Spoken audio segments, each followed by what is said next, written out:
«Все, теперь вы обе для меня умерли. Считайте, что я сирота», — заорал Семен и хлопнул дверью. «Не звоните и не пишите даже, я не отвечу. Как у вас только совести хватило со мной так поступить? Что я вам сделал? Ты сам во всем виноват».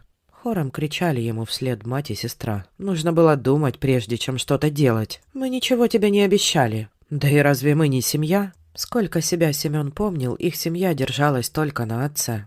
Именно он всегда был тем цементом, который скреплял эту конструкцию. Когда Семен закончил учебу в институте, отец подарил ему дешевую квартиру в гостинке. Малометражку, но свою, личную. Родитель парню здорово помог, избавив от необходимости делить родительскую квартиру с младшей сестрой Любой, с которой Семен не ладил. Теперь у сестрицы была отдельная комната, а у него целая квартира. В течение нескольких лет Семен упорно работал. Копил и сумел выгодно обменять свою гостинку с доплатой на двухкомнатную в районе получше. Этой квартирой он искренне гордился. Отец тоже хвалил предприимчивого сына. А потом он умер, успев оставить все имущество матери. Он изначально оформил и бизнес, и жилье на жену. Делить ничего не пришлось. Мать Семена, Нонна Андреевна, всю жизнь просидевшая дома при богатом и ответственном муже, довольно быстро полученное наследство промотала. Деньги были потрачены на всякие необязательные вещи, вроде круиза на теплоходе и покупки дорогих гаджетов. Предприятие у нее выкупил за бесценок бывший партнер мужа. И через 5 лет тот небольшой денежный ручеек, что еще тек со вкладов и счетов, иссяк. Но Анна Андреевна начала потихоньку продавать то, что еще оставалось в активе. Недвижимость. Нашлись и друзья, которые советовали своих проверенных риэлторов. Семен пытался было вмешаться, но получил отпор. Мать кричала: «Не твое и не лезь. Отец тебе еще при жизни все, что считал нужным, дал. А это мое. Как хочу, так и распоряжаюсь». «Мам, но ведь они тебя обманывают», — пытался убедить ее Семен. «Ты же должна это понимать». «Не твое дело», — отвечала Нонна Андреевна и снова кидалась в пучину привычной жизни с поездками за рубеж и посещениями дорогих ресторанов. К моменту, когда Семен встретил Свету и решил жениться, у матери была выставлена на продажу дача. Оставалась одна последняя квартира, в которой они жили вместе с сестрой. Он уже перестал бороться с их страстью к растранжириванию денег. Сестра тоже ни дня в своей жизни не работала, образования не получила. Пока был жив отец, перебирала богатых женихов, а теперь просто играла роль компаньонки при матери. Та все чаще и больше коротала вечера с бутылкой. А Любе перепадали хоть и небольшие, но карманные деньги, когда Нонна Андреевна бывала в настроении. Появление Светы обе женщины восприняли вполне нормально. Даже обрадовались, что Семен нашел пару. У Светы был свой бизнес по изготовлению тортов на заказ и квартира в новостройке. За 5 лет упорной работы девушка сама закрыла ипотеку. Этим Семен очень гордился. Они поженились и какое-то время жили у него, пока в Светином жилье шел ремонт. А потом переехали. Скоро должен был родиться ребенок, и квартира жены находилась в более удобном районе, рядом с новой детской поликлиникой, хорошими детскими садами и школами. Семен, до смерти отца, работающий в его бизнесе, к тому времени сменил профессию. Он стал мужем на час, выездным мастером по мелкому ремонту. Но до знакомства со Светой дела шли не слишком успешно, а с ее появлением все стало иначе. Девушка помогла ему правильно себя отрекламировать. Появились заказы благодаря сарафанному радио. А еще номер Семена добавили на ее визитки. И сейчас у пары отбоя не было от заказов. А между делом Семен еще и развозил клиентам торты жены. В общем, бизнес процветал. Поэтому, когда к ним в гости неожиданно приехала его мать с сестрой, мужчина ничего плохого не заподозрил и даже согласился их выслушать. «Сема, понимаешь, Люба тут выучилась на курсах и хочет быть продавцом на маркетплейсе», рассказывала восторженно мать.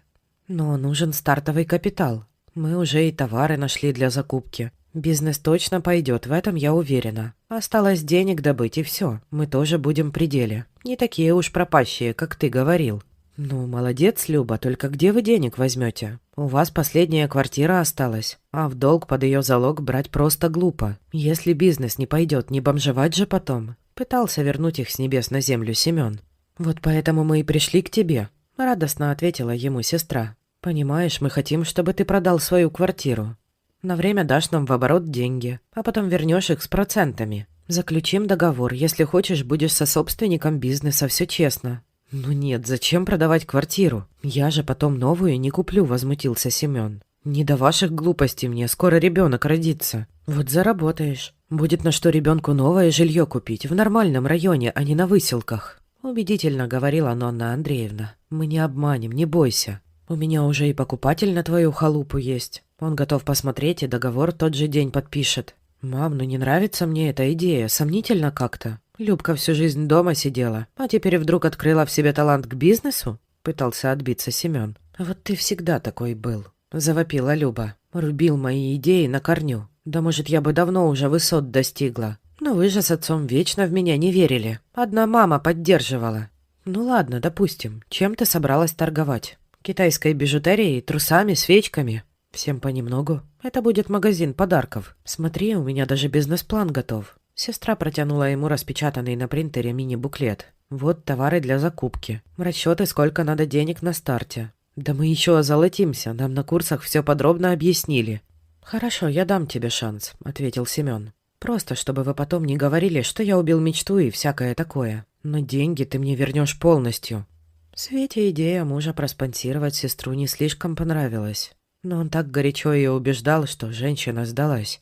На следующий день покупатель уже осмотрел квартиру. Сделку зарегистрировали. Переданные деньги Семен сразу отдал Любе, которая радостно бросилась ему на шею. Сам он отправился домой. Нужно было оформить регистрацию в квартире жены. Оставаться без прописки Семен не планировал. А мать его регистрировать у себя отказалась. В первый месяц Люба бодро докладывала о результатах своих трудов. Присылала ему снимки закупленных товаров и вообще была настроена позитивно. Еще пару месяцев ее магазин на маркетплейсе имитировал бурную деятельность. А потом сестра неожиданно сообщила Семену, что бизнес не пошел, и она его закрыла. «Ну, у тебя же остались деньги», — уточнил он, понимая, что квартиру уже точно не вернет. «Отдай их мне». «Да ну что ты, я еще осталась должна наставнику, посредникам. Да и в товар много вложено. Извини, но тебе ничего отдать не смогу», — ответила Люба. «И вообще никто не обещал, что бизнес пойдет». «Да вы просто меня развели», — возмутился Семен. «Твое китайское барахло не может стоить, как квартира. Куда деньги дели? Потратили, как обычно».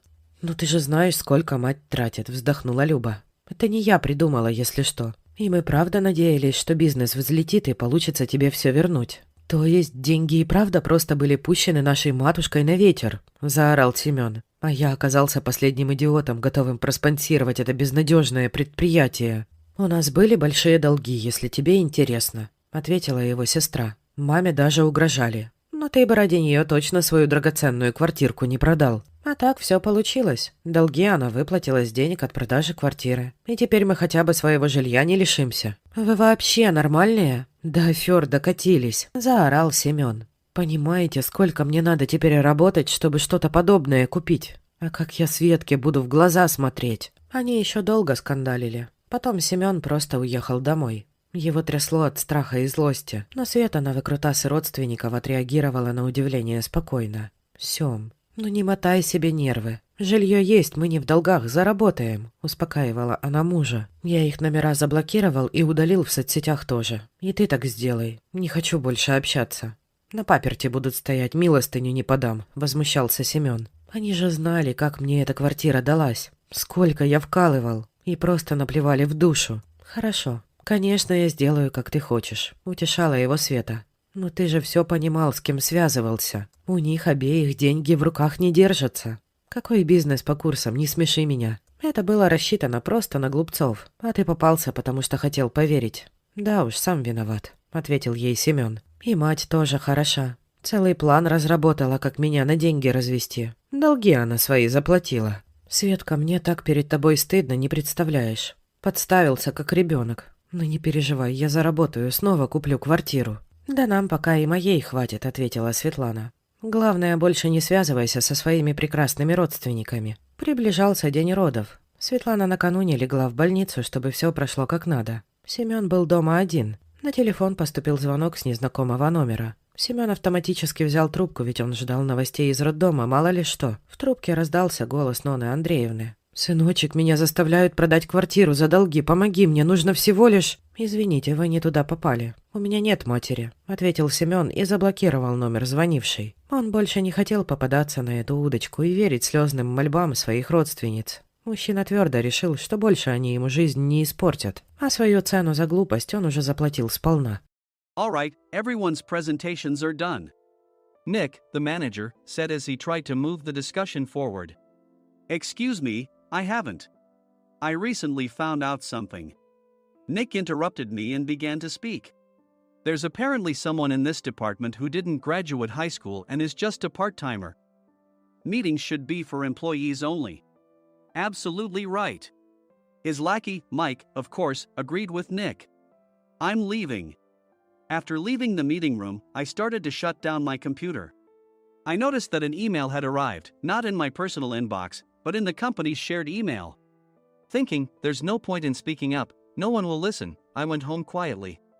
The next day, I heard a commotion from Nick's desk. He was staring at his computer screen, his face pale. "Nick, is something wrong?" Mike looked at the screen with him. And he turned even paler than Nick. Why is he so angry? Knowing the reason for Mike's distress, I thought to myself, serves them right. My name is Adam.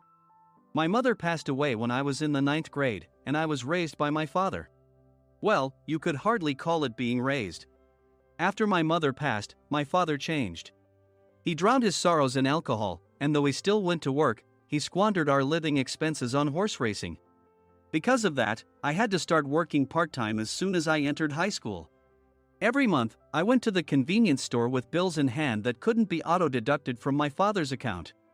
Even though I endured it because I didn't want to be alone, I reached my limit in my second year of high school and dropped out. I found a live-in job at a distant inn. Thank you for everything. The day I left home, my father, still staring at the TV, spoke. Take care. That was our last conversation. Back then, 18 wasn't the age of majority, so I needed my father's permission to work, and I couldn't hide my place of employment. Yet, my father never visited me even once. I kept working just to survive, and before I knew it, I was 42. Years of hard work paid off, and I was transferred to the headquarters. I was thrilled to be recognized by the company, as I thought I'd be working in the field until retirement due to my lack of formal education. Listen up. Our work can change the future of our employees. Don't drag us down. On my first day after the transfer, Nick, dressed in an expensive suit, spoke sternly. There was a reason for this. Our inn was located in a prominent tourist destination, known so well that everyone in the state could sing its commercial jingle. At its peak, we had 5 locations within the state. But that was long ago. Due to financial difficulties and aging facilities, only the place where I had worked for many years and the original establishment remained. I was prepared to lose my job anytime, but now there was a glimmer of hope. With the rise of social media, the tourist area where the inn was located started gaining attention again. Depending on how hard the sales department, where I was transferred, worked, we could either thrive or be forced to give up this prime location to the new hotel chains continuously popping up. For Nick, who had switched careers from another industry to strengthen our sales, this was a battle he couldn't afford to lose. I understood why he had to be strict. I will do my best. Nick sneered at my enthusiastic declaration. Did you not hear what I said? I'm sorry. I thought I was listening carefully. Out of habit from years of customer service, I apologized reflexively, though I had no idea what had offended him. Someone was watching me with a smirk. In this department, there are those who are expected to excel and those who have been shoved here because they have nowhere else to go. You are the latter. It was Mike, the section chief. He's 7 years younger, at 35. But he was called to headquarters much earlier than I was and had been moving around within the headquarters ever since. I'm not jealous, but I can't accept that he's my boss. Graduating from a prestigious university, he has an unusually high pride and caused many problems as a newbie, making things very difficult for me when I was the front desk leader. When I found out Mike was transferred to the sales department a month before me, I was disheartened. Mike is right. With just a middle school diploma, there's not much you can do. Don't even think about achieving results. As if I didn't exist, Nick remarked, I'm thirsty. Mike eagerly ran to the coffee maker. It seems Mike is Nick's lackey. I regretted being happy about my transfer to headquarters, wishing I had stayed on site forever. Send a direct mail to every company on this list by the end of the day. Nick only assigned me tasks that even a new graduate could handle. What? There are over 1,000 companies. You want me to send to all of them by today? Yes, if you and your fellow misfits split the work, even those with nowhere else to go should finish by today. I glanced at the employees typing away expressionlessly. They were worn out from customer service, only thinking about leaving on time, or were women reassigned after having children. With zero motivation for work. Even Sam, a new graduate from the same university as Mike, who was supposed to be among the expected achievers, had no enthusiasm for the job. Having joined the company wanting to do customer service. I don't care what they say, I plan to quit anytime, he said. Only Nick and Mike were highly motivated, making all the decisions between the two of them. I originally only wanted to work at the inn to survive and had no particular attachment to this job. I swallowed my words, thinking I had no right to reprimand them. About a month after the transfer, Nick told us with a frustrated look. To commemorate the 50th anniversary, we've decided to create a plan exclusive for one group per day. Originally, Mike and I were supposed to come up with it, but our president, Mr. Thompson, insists on hearing everyone's opinions. So, you all get a chance. As Nick explained, Mike began handing out prints. Make sure not to embarrass Nick. If your ideas are half-baked, you'll have to redo them. It seemed that they had printed his handwritten notes by Mr. Thompson, which included several questions and a section for free responses. It made sense why Nick had to seek our input, given that all responses had to be submitted to Mr. Thompson. We were given a week to think about it, and a meeting was scheduled to compile our ideas. My plan is to let guests enjoy both the old and modern America. Nick began the presentations. Guests would watch a master confectioner at a nearby traditional sweet shop make sweets in front of them. The welcome drink would be premium tea in a bottle. Nick's plan was certainly attractive. After his presentation, Nick called on us to present in the order we were seated. Just as I stood up for my turn. All right, everyone's presentations are done. Excuse me, I haven't. I recently found out something. Nick interrupted me. There's someone in this department who didn't graduate high school and is just a part-timer. He was likely talking about me. I joined the company as a part-timer and was made a full-time employee when I turned 20. That was 20 years ago, so Nick and Mike probably had no chance to know until recently. Meetings should be for employees only. Absolutely right. After that, Nick kept creating opportunities to solicit everyone's opinions, purposefully excluding me from speaking. The meeting unexpectedly heated up and went past the scheduled end time. A few people asked to leave, and the discussion continued with the remaining few.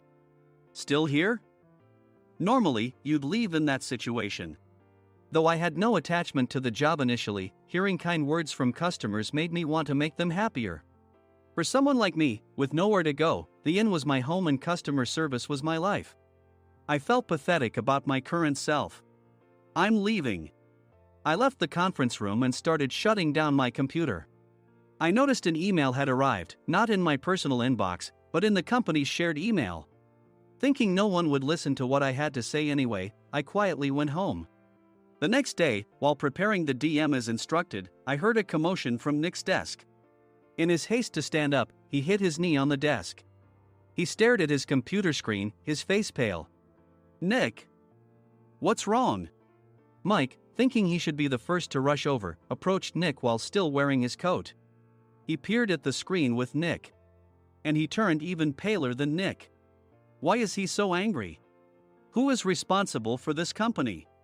Nick, more irritated than ever, asked, and Mike answered without checking. Probably Sam. Sam wasn't there because he was attending a morning training session for new hires. Nick gave up on getting angry and returned his gaze to the screen. They were looking at an email that arrived right after the end of the working day yesterday. Apparently, no one, including me, had checked it before leaving. The email was from a large company that used us for their annual employee trips. The president and executives of that company also frequently used our services personally. President of the company, Mr. Mason himself, had declared that neither he nor his company would ever use our services again. Well, some companies cancel their employee trips or stop using our services due to financial struggles. Let's just move on. Mike kept wiping the sweat from his forehead with a handkerchief. Knowing why Mike was so agitated, I quietly watched their interaction. Do you know how much revenue we get from that company? We can find other guests to fill the rooms, but we'll lose the banquet costs, gift shop revenue, rental car fees, and more. Moreover, the gifts were supposed to be prepared by the traditional confectionery shop involved in Nick's proposed plan. If it's known that we incurred such a huge loss at this critical time, Nick's position in the company would be jeopardized. Nick took a deep breath, seemingly trying to calm himself. All right, Mike. Go to New York right now and apologize to Mr. Mason. What? You're coming with me, right? I have urgent work to do. I trust you, which is why I'm entrusting this to you. Please. Mike, believing Nick's sincerity, agreed with a determined look on his face, saying, yes. That's Nick for you. Even if Mike went to apologize, Nick would shift all the blame onto him if the client didn't change their mind. Well, it was Mike's fault to begin with, so it served him right. About 3 hours later, Sam answered a call from somewhere and repeatedly apologized, saying, I'm very sorry. Everyone watched to see what was happening. After ending the call, he informed Nick with a weary tone. When Mike arrived at the client's company, he only made things worse, further infuriating Mr. Mason. He was demanding, get his boss here immediately. It was no wonder Sam was exhausted, dealing with such a call right after returning from training. What is that idiot doing? All right, Adam, you're coming with me. If sacrificing Mike didn't work, then I must be next. Normally, I'd want to refuse at all costs, but I saw an opportunity in this situation. If I can be of assistance, I'd be happy to join you. I obediently followed Nick, and we flew to New York. When we introduced ourselves at the reception, it became clear how serious the situation was, as the receptionist personally escorted us to the president's office. Angry voices leaked through the door, making both Nick and me uneasy. Excuse me. I'm Nick, the supervisor. I understand my subordinate has caused you trouble, and I deeply apologize. Nick, with his experience in the corporate world, knew enough to offer an apology before excuses. However, his customer service skills left much to be desired. I sighed as I saw Mike trembling like a small dog in the corner of the room. What kind of training are you giving your subordinates? Mr. Mason glared at Nick with a red face. The intensity of his gaze made even Nick take a step back. Regrettably, I joined this company only 2 years ago and was unaware of Mike's issues. I should have identified his shortcomings sooner. Indeed. I should have realized sooner. No sensible person would come to apologize and then give a lengthy presentation on the drawbacks of not using their in. Nick froze, his mouth slightly open. Suspecting the worst, I picked up the documents that had fallen to the floor. It seemed Mike hastily prepared these documents on the plane, listing the disadvantages. Disadvantage 1: if you change the venue for the company trip, employees might suspect it's for cost-cutting reasons, leading to a negative impression.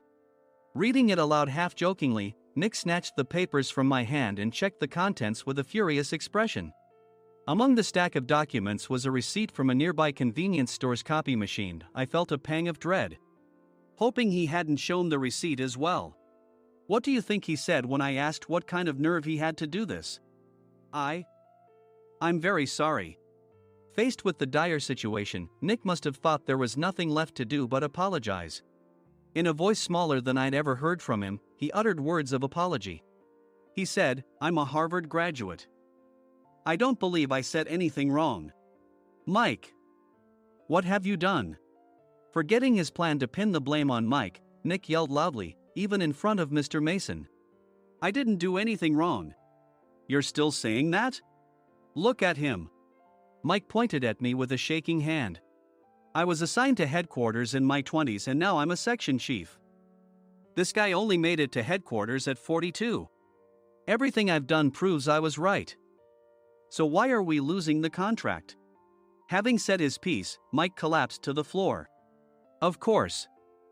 You were sent there because you had nowhere else to go. Mike never expected to hear such words from someone he looked down upon. He lunged at me, and Nick hurriedly stepped in to stop him. Mr. Thompson told me Mike is a quick thinker, and to take good care of him. There's no way he was pushed aside. Don't make things worse here. He didn't say quick thinker, he said only quick-witted, didn't he? I don't remember that part. I recalled the many troubles Mike caused when he was a newbie.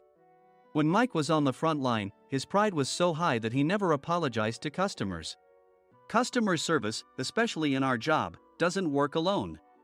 It brings both good and bad situations.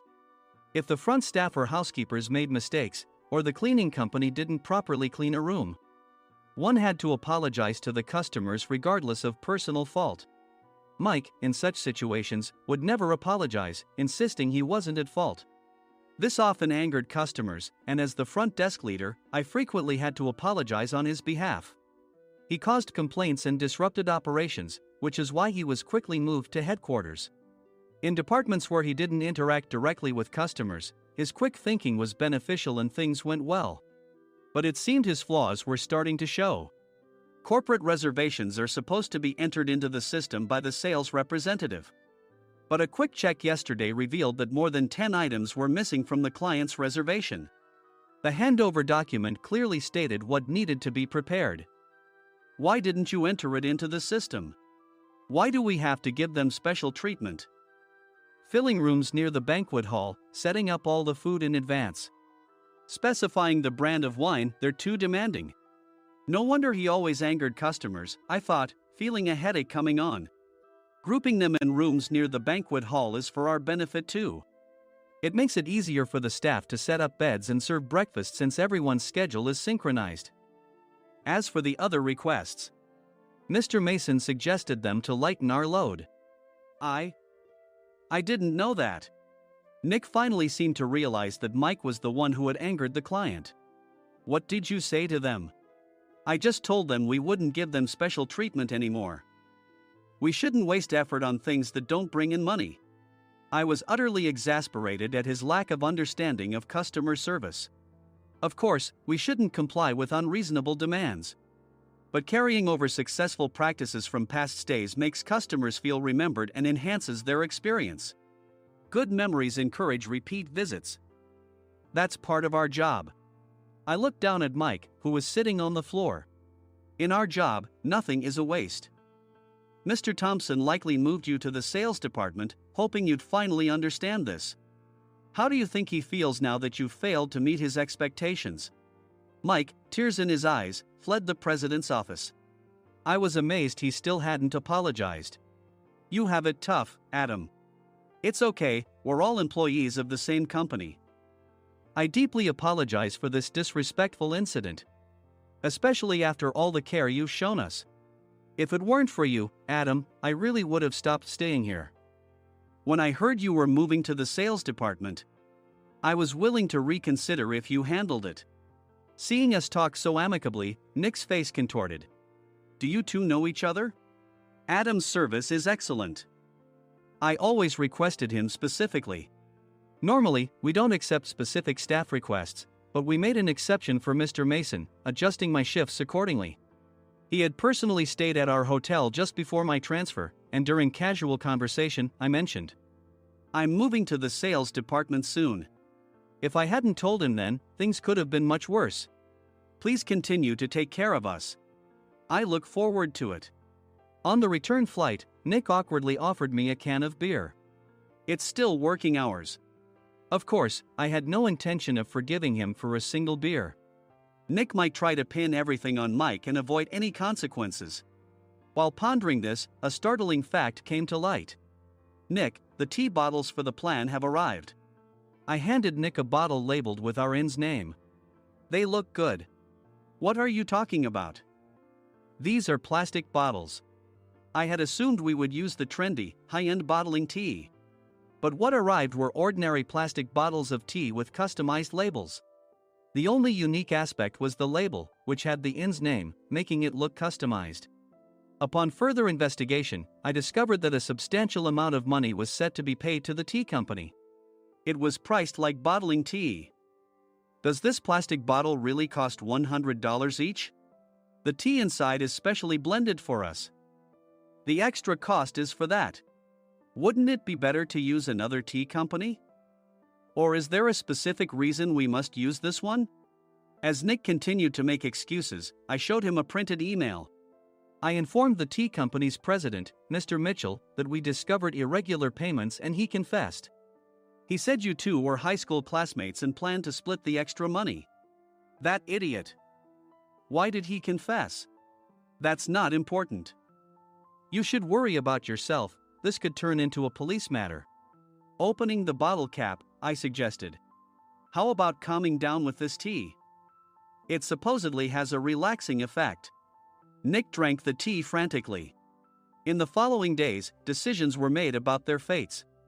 Mike was reassigned to the General Affairs Department, with no chance of transfer or promotion, as per Mr. Thompson's orders.